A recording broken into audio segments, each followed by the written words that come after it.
Boa noite, irmãos. Espero que todos estejam bem e confiantes de que nós vamos vencer esta tormenta pela qual nós todos estamos passando.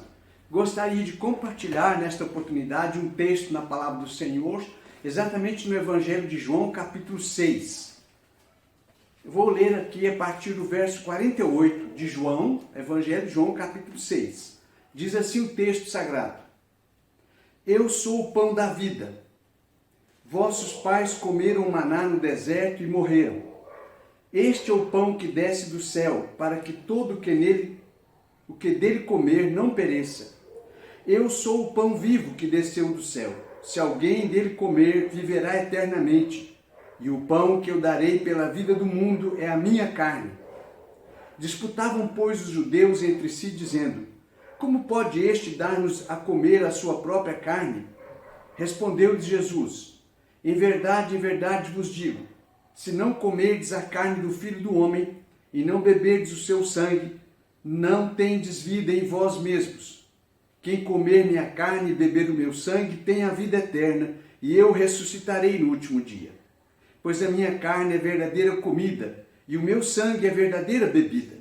Quem comer a minha carne e beber o meu sangue, permanece em mim e eu nele. Assim como o Pai que vive me enviou, igualmente eu vivo pelo Pai. Também quem de mim se alimenta, por mim viverá. Este é o pão que desceu do céu, em nada semelhante àquele que os vossos pais comeram, e contudo morreram. Quem comer este pão viverá eternamente. Estas coisas disse Jesus, quando ensinava na sinagoga de Cafarnaum. Até o verso de número 59. Meus queridos irmãos, hoje nós observamos uma preocupação enorme nos hospitais com respeito às bolsas de sangue ou sangue disponível para que eles possam exercer o trabalho deles, os médicos realizando cirurgias. Eles estão preocupados com o estoque de sangue, porque com essa pandemia as pessoas pararam de doar sangue e está faltando sangue nos hospitais. E sem o sangue não é possível realizar as cirurgias, não há condições de realizar, sobretudo, cirurgias complexas sem o estoque de sangue. Observamos também uma preocupação intensa nos hospitais com os chamados respiradores mecânicos. Os hospitais não dispõem de tantos respiradores mecânicos suficientes quanto ao número de pessoas que hoje estão precisando deste recurso. Sem estes respiradores, os pacientes morrerão. Eles estão preocupados com os respiradores, a necessidade deles para a vida, garantir a vida dos pacientes do Covid-19.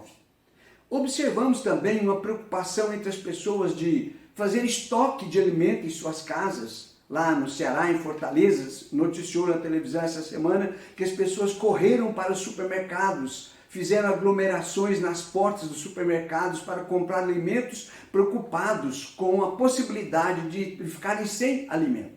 Essa é uma realidade que nós estamos vivendo, decorrente também dessa situação de pandemia que estamos vivendo no nosso país. Meus queridos irmãos, o texto que eu acabei de ler é um texto por demais conhecido, capítulo 6 do Evangelho de João. Nós observamos aqui no início do capítulo, nos versos de 1 a 15, a pregação de Jesus e também a multiplicação dos pães para aquelas pessoas que ali estavam ouvindo Jesus. Jesus alimentou aquela multidão. Diz o texto que havia mais de 5.000 pessoas, ou quase 5.000 pessoas, que foram alimentadas ali pelo Senhor Jesus. Depois Jesus atravessou o mar da Galileia e foi para o outro lado do mar. As pessoas sentiram a sua falta, e ao sentirem a sua falta, tomaram os barcos e saíram para procurá-lo. Seguiram para Cafarnaum à procura do Senhor. Eles entraram nos seus barcos e também foram para Cafarnaum procurar Jesus. Assim que localizaram o Senhor Jesus, eles foram logo perguntando ao mestre: como o Senhor chegou aqui? Eles não tinham visto Jesus entrar em nenhum barco, então eles perguntaram como Jesus havia conseguido chegar até ali. Mas Jesus respondeu naquela hora para eles: vocês estão atrás de mim, não porque vocês viram sinais, mas porque vocês se alimentaram. Por causa de comida, vocês estão atrás de mim. Estas foram as palavras que Jesus disse para eles naquela hora. Mas foram eles mesmos que levantaram novamente o assunto a respeito do alimento. No verso 31 da passagem, nós observamos, e eu comecei a leitura, foi no verso 48, mas no verso 31, nós encontramos aqui: nossos pais comeram maná no deserto, como está escrito, deu-lhes a comer o pão do céu. Então foram eles que novamente voltaram a falar sobre o alimento. É nessa hora então que Jesus vê a oportunidade de mais uma vez dizer: eu sou o pão da vida. Dizer que ele era o verdadeiro pão, o pão que veio do céu e que foi dado pelo Pai. Nos versos seguintes é isso que nós temos. Naquela hora Jesus então diz: porque o pão de Deus é o que desce do céu e dá a vida ao mundo. Então eles disseram: Senhor, dá-nos sempre desse pão. Jesus disse para eles que o verdadeiro pão não foi Moisés quem deu a eles, ou os seus pais, mas é Deus quem deu o verdadeiro pão, o pão dos céus. Ele afirmou: eu sou o pão da vida. Eu sou o pão que desceu do céu. Mas os judeus começaram logo a murmurar quando Jesus declarou isto. Ao ouvir Jesus dizendo: eu sou o pão da vida, eles começaram a murmurar. E eles disseram entre eles: nós conhecemos o seu pai, conhecemos a sua mãe, conhecemos seus irmãos. Como ele pode dizer isto? Como ele pode dizer que ele é o pão da vida, se nós o conhecemos e conhecemos sua família? Então nós chegamos aqui nestes versículos que eu li, 48 a 59. Percebemos que Jesus continuou insistindo com eles, e insistiu que ele era o verdadeiro pão da vida. Mas acrescentou mais. Disse que eles deveriam comer a sua carne e beber o seu sangue, se eles quisessem ter vida verdadeira. Isto está nos versos 51 a 53. Jesus disse: eu sou o pão vivo que desceu do céu. Se alguém dele comer, viverá eternamente, e o pão que eu darei pela vida do mundo é a minha carne. Respondeu-lhe Jesus: em verdade vos digo que se não comerdes a carne do Filho do Homem e não beberdes o seu sangue, não tendes vida em vós mesmos. Mas o que nós percebemos é que eles não entenderam as palavras de Jesus. No verso 52, eles disputavam entre eles e diziam uns para os outros: como pode ser isto? Como ele pode dar-nos de comer a sua própria carne? Percebemos que Jesus disse aquelas palavras para os judeus, mas eles não conseguiram compreender. Jesus disse que eles precisavam comer a sua carne e beber do seu sangue. O que foi que Jesus quis dizer com isto? Com essa expressão, o que foi que Jesus realmente queria dizer para aqueles judeus naquela hora? Comer sua carne. Meus queridos, os sacrifícios antigos, as pessoas que iam cultuar no templo e compareciam ao templo, eles comiam parte do animal que era sacrificado lá. Uma parte do animal era repartida entre as pessoas e eles comiam. E eles se alimentavam e eles deixavam o templo convencidos de que eles tinham alimentado verdadeiramente, porque haviam participado do sacrifício que tinha sido levado. Quando Jesus disse comer da sua carne, Jesus estava afirmando que eles precisavam ter a convicção da sua perfeita humanidade, da sua real encarnação. Deus se fez homem em Cristo Jesus e habitou entre nós, taberculou entre nós, entre os homens. O Senhor havia dito a eles naquela hora que eles precisavam ter aquela convicção. Nisto conhecereis o Espírito de Deus, disse o apóstolo João em uma de suas cartas. Nisto conhecereis o Espírito de Deus. Todo espírito que confessa que Jesus veio em carne é de Deus. E todo espírito que não confessa Jesus não procede de Deus. E ele acrescenta: é antes o espírito do anticristo. Comer a carne de Jesus, como o Senhor Jesus estava dizendo, era alimentar o coração, a mente, fortalecer a fé com a convicção de que ele, Jesus, era o enviado do Pai, o Deus encarnado, que ele se fez homem, se encarnou e habitou entre nós. Se nós estamos abatidos, cansados, sem forças, sem esperanças, é a ele que nós recorremos e devemos recorrer e recordar que ele, em sua humanidade, viveu as nossas dores, viveu nossas mazelas, viveu nossas enfermidades, tomou sobre si nossas enfermidades, como diz o profeta Isaías no capítulo 53. Ele levou sobre si as nossas enfermidades. Fomos sarados pelas suas pisaduras.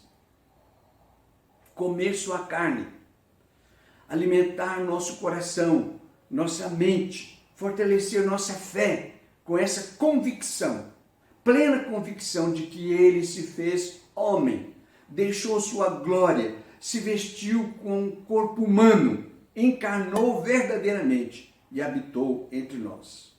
Meus queridos irmãos, nós fortalecemos a nossa fé e nós nos fortalecemos na sua perfeita humanidade. Quando lembramos que ele tomou sobre si as nossas fraquezas, que ele se fez homem para nos resgatar, para morrer na cruz por nós.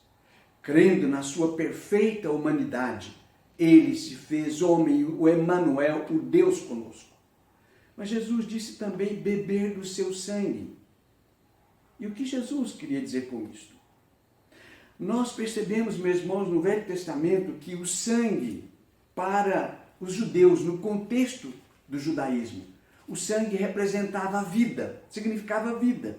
Aqui mesmo, em Gênesis 9, 4, está registrado: carne, porém, com sua vida, isto é, com seu sangue, não comereis. Lá em Deuteronômio 12 também há uma orientação no mesmo sentido, para que eles não comessem carne com sangue, porque o sangue era vida. Diz aqui no capítulo 12, no verso 23, somente empenha-te em não comeres o sangue, pois o sangue é a vida, pelo que não comerás a vida com carne. Esse era o contexto judaico. O sangue representava a vida.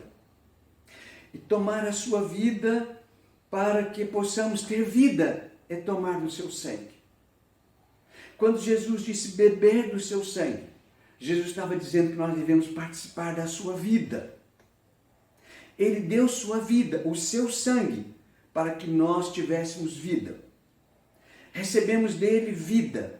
Daquele que é a vida, nós recebemos vida, por causa do derramamento do seu sangue na cruz, para nos redimir.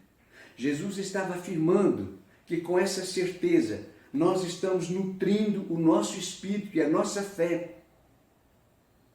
Com seu sangue precioso derramado na cruz e pela certeza de que este sangue foi a sua vida entregue por nós, nós estamos nos alimentando, nós estamos nos fortalecendo. Seu precioso sangue foi derramado na cruz do Calvário para que aqueles que nele crescem tivessem vida e vida abundante. Por isso Jesus disse para eles que eles também precisavam beber do seu sangue. Meus queridos irmãos, há uma coisa muito interessante no Evangelho de João, é que João, sendo um apóstolo tão próximo de Jesus, tão perto de Jesus, ele não narrou a ceia do Senhor. Ele não contou, como os outros evangelistas, a ceia nem a instituição da ceia do Senhor. Mas será que é porque João não achava isto importante? É claro que não. O apóstolo João estava ao lado de Jesus quando Jesus instituiu a ceia. Ele sabia da importância da ceia do Senhor. Então ele não narrou a ceia, não foi porque ele não achou a ceia importante. É claro que ele sabia que ela era importante. Mas certamente João tinha a convicção de que nós, crentes no Senhor Jesus, devemos nos alimentar permanentemente da carne e do sangue de Jesus. Isto é, a fé e a certeza da sua perfeita humanidade, da sua entrega na cruz, do seu sangue derramado, vertido ali na cruz, para nos dar vida. Essa fé, essa convicção, essa certeza. João certamente tinha essa convicção de que nós precisamos nos alimentar permanentemente. E, meus queridos, não é porque nós estamos temporariamente impossibilitados de participar da ceia do Senhor que nós não estamos nos alimentando dele. Diariamente nós estamos nos alimentando do Senhor. Diariamente nós estamos comendo do seu corpo e bebendo do seu sangue. Comendo da sua carne e bebendo do seu sangue. Nós estamos nos alimentando diariamente do verdadeiro pão da vida que é o Senhor. O pão que desceu do céu. O pão que o Pai nos deu. Nós todos sabemos a importância da ceia e nós todos estamos cientes de que devemos participar do sacramento, crendo que ele também é um meio de graça para nos alimentar, espiritualmente, nos fortalecer. Mas não é o fato de nós não estarmos tomando da ceia lá no templo, bebendo aquele cálice, comendo aquele pão, que nós não estamos nos alimentando de Cristo, de Jesus. Nós todos nos alimentamos diariamente do pão da vida, que é o Senhor Jesus. Nós todos comemos da sua carne e bebemos do seu sangue, pois foi a sua encarnação, a sua morte na cruz sacrificial, que nos garantiu a salvação e a vida eterna. Que Deus abençoe a todos, que vocês tenham uma boa semana, continue confiante no Senhor. Ele nos fará vencer esta tribulação. Vamos orar. Pai querido, nosso Deus, te agradecemos, ó Pai, porque foi o Senhor quem nos deu o pão dos céus, o Senhor Jesus Cristo, teu Filho amado. Ele se entregou na cruz por nós. Ele derramou seu sangue na cruz para nos redimir dos nossos pecados, tirar a nossa culpa. E nós te agradecemos, ó Deus, porque nós sabemos que Ele diariamente, pela ação providencial, preciosa e graciosa do seu Santo Espírito, nos alimenta diariamente com o pão dos céus. Certamente, ó Deus, muito em breve, sendo da tua vontade, nós vamos voltar a participar da ceia do Senhor. Mas nós nos alimentamos diariamente do Senhor Jesus, o nosso Salvador. E é isto, ó Deus, que garante a todos nós a vitória final, pois estaremos naquele dia, na presença do Senhor, participando das bodas do Cordeiro. Agradecemos, ó Deus, e pedimos a tua bênção para a Igreja da Redenção, para a congregação do Parque Ateneu, para todos os irmãos, para aqueles que se acham, Deus, enfermos, mas confiantes, crentes, firmes nas promessas do Senhor. Te agradecemos e oramos em nome de Jesus, o teu Filho. Amém, Senhor.